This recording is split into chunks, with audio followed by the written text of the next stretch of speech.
us live is One Nation Leader Pauline Hanson. Thank you so much for joining us, Pauline. What did you make of last night's debate?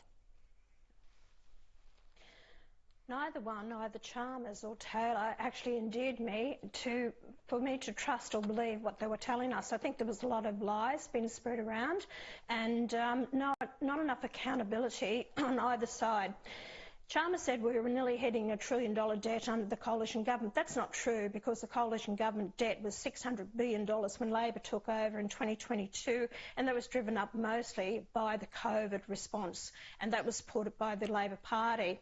We're now approaching $1 trillion debt in the next couple of years. It will be $1.2 trillion, and it'll be a cost to the economy of around about $50 billion a year in interest we will be paying. The government, with a high immigration, that has caused the cost of living crisis that we have. They haven't delivered the housing that they said they would. Not one house has been built in the last 2 years under their plan, their fund. The Liberal government wanting to bring in immediately the 26 cents or 25 cents per litre on fuel will be immediate. That will be a great relief to the people. Their $5, tax rebate, that we can't afford. That's just ridiculous. It's giving people not much back at all. I'd like to see the tax fuel excise brought in immediately. So where are the people that we had, the Keating or the Peter Costellos or Matisse Cormann or Josh Frydenberg? They were real treasurers. They're people that could run the country and the economy. I don't have faith in either one, actually. It's interesting, isn't it, because the night before we saw Anthony Albanese, certainly the winner in the People's Forum on Tuesday night. He won 44 to Peter Dutton's 35, and 21 people were left undecided. What did you think of that debate between the Prime Minister and Opposition Leader? I think Albanese has delivered his message. It's clear that people prefer to listen to him than Dutton. We know that. That's quite evident. But Peter Dutton did pull him up on a lot of the lies that he came across with, like the Medicare scare campaign. It has gone down under Labor, the rebates. You're flat out flying doctors out there. So there is that. Also, Peter Dutton has no intentions of changing education. What I'll tell people is, if One Nation gets the balance of power in the Senate, which is imperative, we cannot afford another 3 years of Labor, Greens, Teals government. The economy is one hell of a mess. What I would suggest to people, if you want to vote for the major political parties in the lower house, but it's imperative to actually have One Nation in the upper house, we've introduced policies and good legislation, improved the legislation when we had that. Don't allow them just to push through. They're buying your vote, throwing money around. Under the Labor government now, they've given another $75 billion in promises. By the end of this election, it'll be $100 billion.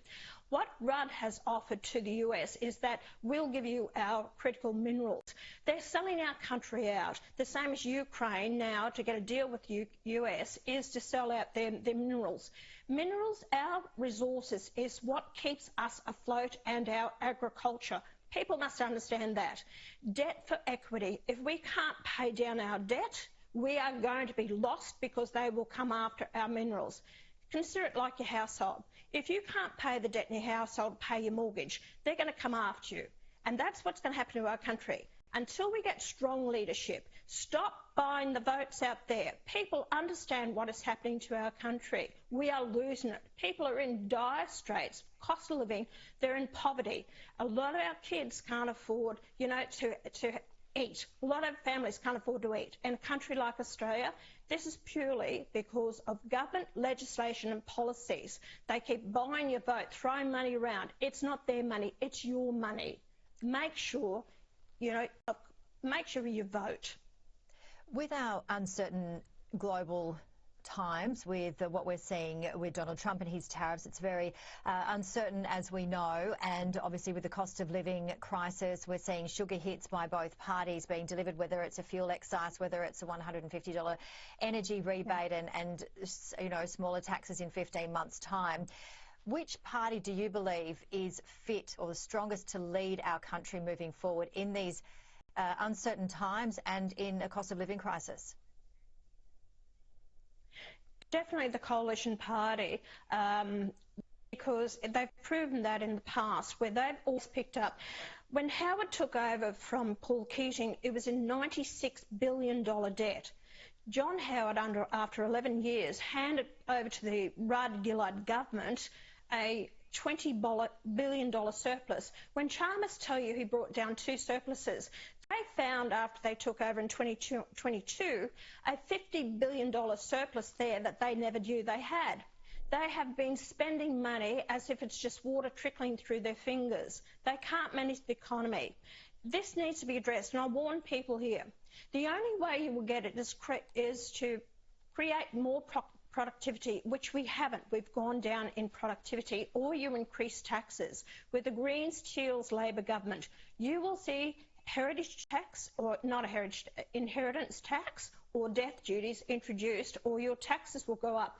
This giving you this tax relief in a year's time, a year and a half time, of $5 a week or 70 cents a day, that's rubbish, because they won't address bracket creep. So everyone, if you think you're going to get $5 a week, that'll be taken away from you, because they won't address bracket creep, where you go in the next tax bracket and then you'll be paying more tax. It's all a scam. It's all lies. It's all the smoke screen.